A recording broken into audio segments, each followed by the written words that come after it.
Eh ben aujourd'hui à la Paris Manga 2024 du mois de... On est quel mois? Mars. Eh ben voilà, du mois de mars. Hein. Aujourd'hui on est avec Alexandre qui va nous présenter un de ses projets qui vient d'arriver, qu'elle vient de terminer, qui m'a intrigué, tout simplement. Qui m'a intrigué. Du coup, je la laisse vous expliquer. Donc Alexandre, déjà, comment tu vas? Ça va très bien, merci.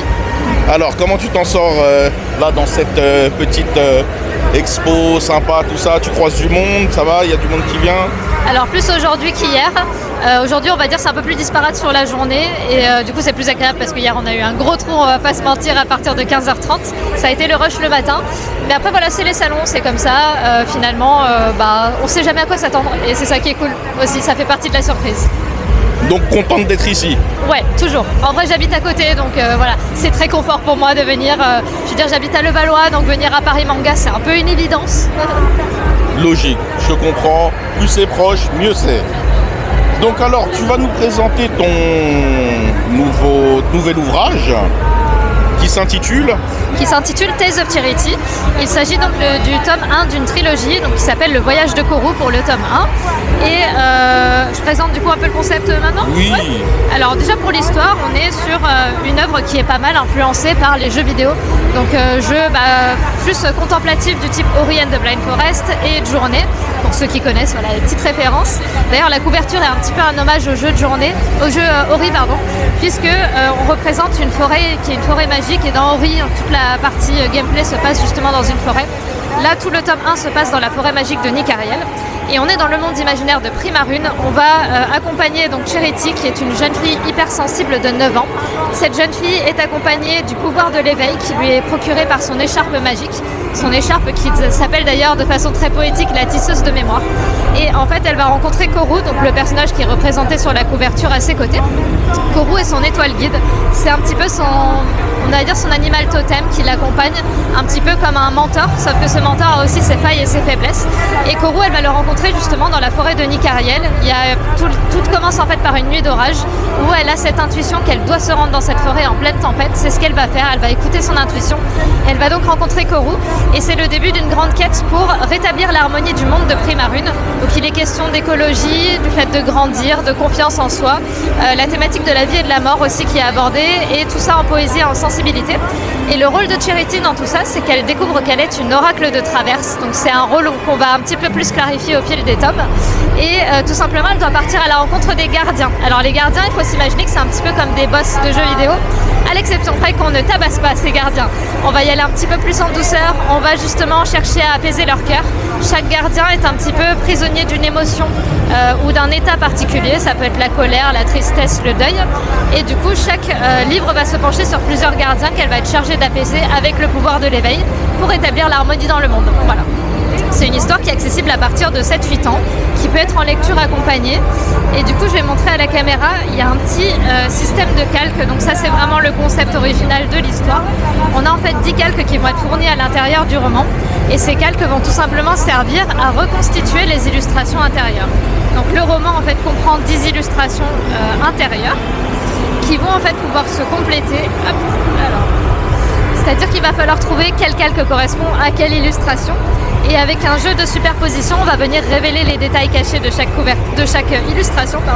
Et du coup, ça fait quelque chose d'un petit peu ludique. Alors encore une fois, c'est de la jeunesse, mais ça peut aussi s'adresser pour les plus grands. Il n'y a pas de limite d'âge pour découvrir et pour s'évader. Et voilà, donc c'est une histoire que je conseille à partir de 7-8 ans, en lecture accompagnée ou indépendante. Et pour les plus jeunes, on a également un glossaire à la fin avec les termes inventés et une petite liste de vocabulaire avec des mots difficiles. Voilà, ça évite d'aller sur des écrans ou quoi. Et voilà, ça peut être très sympa. Et je fais un petit clin d'œil du coup à une de mes bêta-lectrices que j'ai revue il n'y a pas longtemps. Et sa fille de 8 ans justement a insisté pour avoir son propre exemplaire et j'ai trouvé ça absolument adorable.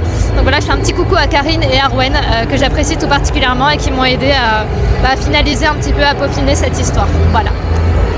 Et c'est en un seul tome ou tu as prévu des suites?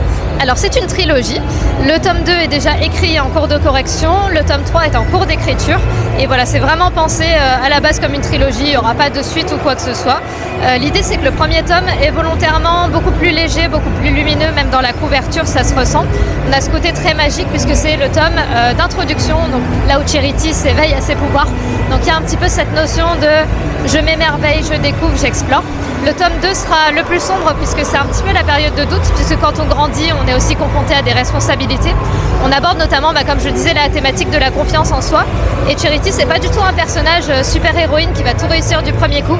Elle a 9 ans et du coup, je voulais que ce soit réaliste. Donc c'est aussi un personnage qui échoue parfois, qui doute, qui fait des crises d'angoisse. Et d'ailleurs, il y a un petit clin d'œil à un jeu vidéo qui m'est très cher qui s'appelle Céleste.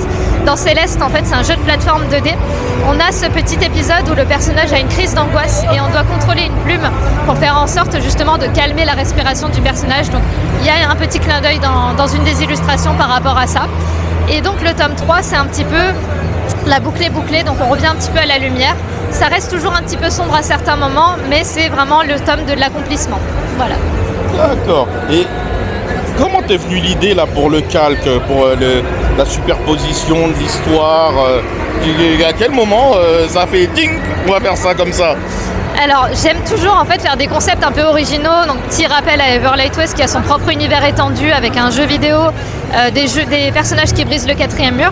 Et à la base pour Tales of Charity, en fait je voulais pas me contenter de faire un roman jeunesse parce que c'est mon premier jeunesse, je voulais qu'il y ait quelque chose en plus. À la base m'était venue l'idée de faire des illustrations ou même des textes à révéler avec de l'encre invisible, mais c'était trop compliqué et trop onéreux à faire. Et du coup m'est venue cette idée de calque où justement, à la base je voulais même peut-être les intercaler entre les pages, mais je me suis dit ça casse un peu le côté puzzle. Alors que là le fait de les mettre un peu en vrac, ça permet aussi d'avoir ce côté on manipule et je trouve ça très intéressant pour les enfants, pour l'éveil, etc. Et on voit du coup alors celui-ci.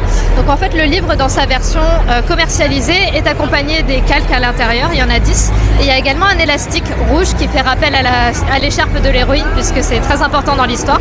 Et l'élastique en fait il peut tout simplement servir à la fois de marque-page et surtout à transporter le livre sans prendre le risque en fait de renverser les calques ou quoi, donc c'est vachement pratique. Donc voilà, c'est vraiment tout un concept qui est pensé et à savoir que le tome 2 et le tome 3 auront ce même concept d'illustration à l'intérieur. Voilà. Alors, il y aura le concept de calque. Oui. Mais est-ce que tu préparerais pas une petite surprise supplémentaire dans le tome 1, le tome 2, le tome 2, le tome 3, un petit casse-tête supplémentaire? Tu as peut-être une idée sur quelque chose? On ne te demande pas quoi, juste à savoir si il y a quelque chose. Oui. Alors il y a, on va dire c'est pas vraiment une surprise, mais il y a un petit jeu de mise en page dans le tome 2, puisque, alors c'est jamais dit explicitement, mais il y a un des gardiens qui souffre d'Alzheimer. Et du coup je me suis dit c'est bien pour les enfants de ne pas forcément pointer forcément cette maladie, mais j'aime beaucoup justement tout ce qui est un petit peu allégorie et poésie. Et c'était intéressant pour moi de l'aborder autrement, c'est-à-dire que plutôt que de dire ce personnage souffre d'Alzheimer, on va dire ce personnage a sa mémoire qui s'effrite. Donc on a en fait plein d'indices visuels avec des sabliers qui s'écoulent, mais les sabliers ne reflètent rien. Un monde qui est totalement déconstruit avec des anomalies. Et ça, du coup, jusque dans certaines parties du texte, puisque les lettres, en fait, sont mélangées, parce que le personnage ne se rappelle pas. Et donc, c'est comme si les mots échappaient aussi au lecteur, à la lectrice, finalement. Voilà. D'accord, on a hâte de voir ça. Ah, franchement. Et tu prévois la sortie du 2 pour quand à peu près? Alors, c'est une bonne question. On va prévoir large, on va dire... Au plus tôt, je pense que ce sera fin 2024, mais on table plutôt sur début 2025 pour espacer aussi les sorties d'un an. Il faut savoir que là, même si le tome 2 est déjà finalisé en correction, il y a tout le travail d'illustration derrière à réaliser. Donc il faut laisser le temps aussi à l'illustrateur de souffler après ce tome 1 qui lui a demandé beaucoup de boulot quand même. Donc on peut dire que c'est une trilogie qui va se dérouler jusqu'en 2027-2028. On va dire 2026 je pense du coup, ouais. Eh ben, on a hâte de voir ça. En tout cas, je te remercie d'avoir gentiment répondu à nos questions et continue des choses comme ça, à nous faire rêver, à nous stimuler. C'est magnifique. Merci beaucoup, c'est un grand plaisir en tout cas, toujours. Merci à toi.